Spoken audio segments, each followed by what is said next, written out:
প্রিয় শিক্ষার্থীবৃন্দ, আমরা আজকে লাইন থিঙ্কিং পোয়েমের পার্ট 3 তে চলে আসলাম। পার্ট 1 এবং পার্ট 2 পরপর দুটি ক্লাসে আমাদের ওই স্তবকগুলো, ওই স্ট্যান্ডাগুলো শেষ হয়েছিল, এবং আজকে হচ্ছে আমরা পার্ট 3 তে।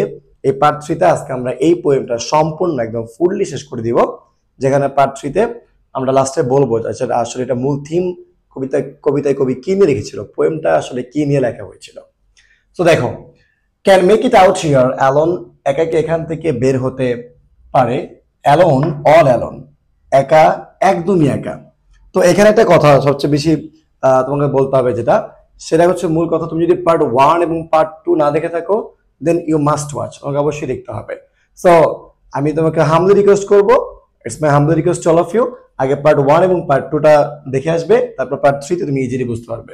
আমি কিন্তু সেখানে বুঝেছিলাম যে ক্যান মেক ইট আউট, এখানে আসলে একটা ইডম ফ্রেজ, এবং একাকে বাংলা আমি পাশে লিখে রাখছি যে একাকে এখান থেকে বের হতে পারে, এবং অ্যালোন অল অ্যালোন, একা একদমই একা, নোবডি বাট নোবডি, কেউ না কিন্তু কেউ না, can make it out here alone.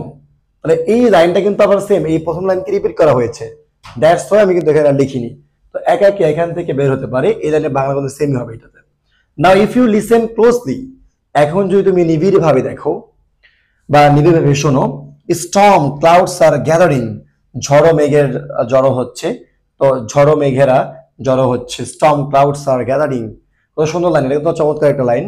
তো দ্য উইন্ড ইজ গনা ব্লো, এখনই বাতাস বইবে, দ্য উইন্ড ইজ গনা ব্লো, এখনই বাতাস বইবে। এখানে কিন্তু দেখো, ব্লো মানে হচ্ছে বওয়া, এখানে কিন্তু ব্লো দিয়ে অনেকগুলো এরকম হতে পারে, গ্রুপ ভাব হতে পারে, যেমন তোমার ব্লো আউট মানে নিভে যাওয়া। সাপোজ তোমাকে বললাম যে ব্লো আউট দ্য ল্যাম্প মানে কি বাতিটা নিভিয়ে দাও, ব্লো অ্যাওয়ে মানে উড়ে যাওয়া। তাহলে এইভাবে এখানে মিন করছে কি, দ্য উইন্ড ইজ গনা ব্লো, এখনই বাতাস বইছে, the race of man is suffering, তো এখানে মানুষ জাতিকে মিন করেছে, মানুষ জাতিকে মিন করেছে, বলছে মানুষেরা ভুগছে। তো কিসে ভুগছে? বিভিন্ন কষ্টে তারা জর্জরিত, তাই তারা ভুগছে এখন। সো পরে দেখো কি বলছে, the race of man is suffering and I can here the মোন, আমি কি করতে পারতেছি, আমি সেই আর্তনাদ, মন মানে আর্তনাদ, বা তাদের যে ব্যথা পেয়ে বা পীড়িত হওয়ার পরে তাদের যে ব্যথা কষ্টর যে একটা ঝাপসা বা একটা যে তাদের মনে আর্তনাদ আছে, সেটা আর কি তাই লিখছে যে আই ক্যান হিয়ার দ্য মোন, আমি আর্তনাদকে শুনতে পাচ্ছি, এবং কজ নোবডি, কারণ কেউ না, বাট নোবডি কিন্তু কেউ না। তার মানে এখানে আসলে আলটিমেটলি কবি আমাদেরকে, the poem wanted to give a message, and the fact was and the message was, the money can't buy happiness, but people are running after money, people are running after money। এখানে বলতেছিল যে মানুষ আসলে টাকা পিছনে ছোটে, একটা সময় যে তারা হচ্ছে তাদের ওয়াইফসরা এবং তাদেরকে ডাক্তার দেখাতে হয়, অসুস্থ হয়ে পড়ে। তো এখানে কবি আসলে বুঝিয়েছিল কি, expectation versus reality, expectation versus reality, যে মানুষ আসলে টাকা পিছনে ছুটবে না, বাট রিয়েলিটিতে কি, মানুষ আসলে টাকা পিছনে ছুটছে, দে আর রানিং আফটার মানি। সো এটা হচ্ছে আমাদের কবিতার মূল ব্যাপার ছিল বা মূল বিষয় ছিল। তো আজকে কিন্তু আমরা পার্ট 3 তে লাইন থিঙ্কিং পোয়েমের সম্পূর্ণ অংশ টোটালি শেষ করলাম।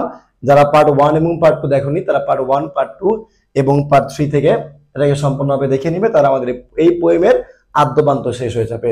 এবং এই পোয়েমের সামারি বা থিম তোমার যদি লাগে, অবশ্যই কমেন্ট করবে, আমরা এটা দেওয়ার চেষ্টা করব। এবং আমি as I took my decision, যে এইচএসসি 26 বা 27, 26 বা 27 বইতে যতগুলা পোয়েম তোমাদের আছে, আমি গুনে দেখেছি 14 থেকে 15টা, এই পোয়েমের প্রত্যেকটাই বাংলা অর্থ সহ বুঝিয়ে দিব আমাদের এই পেজে এবং এই ইউটিউব চ্যানেলে। সো যারা হচ্ছে এখনো সাবস্ক্রাইব করনি, অবশ্যই সাবস্ক্রাইব করবে। আসসালামু আলাইকুম, আল্লাহ হাফেজ।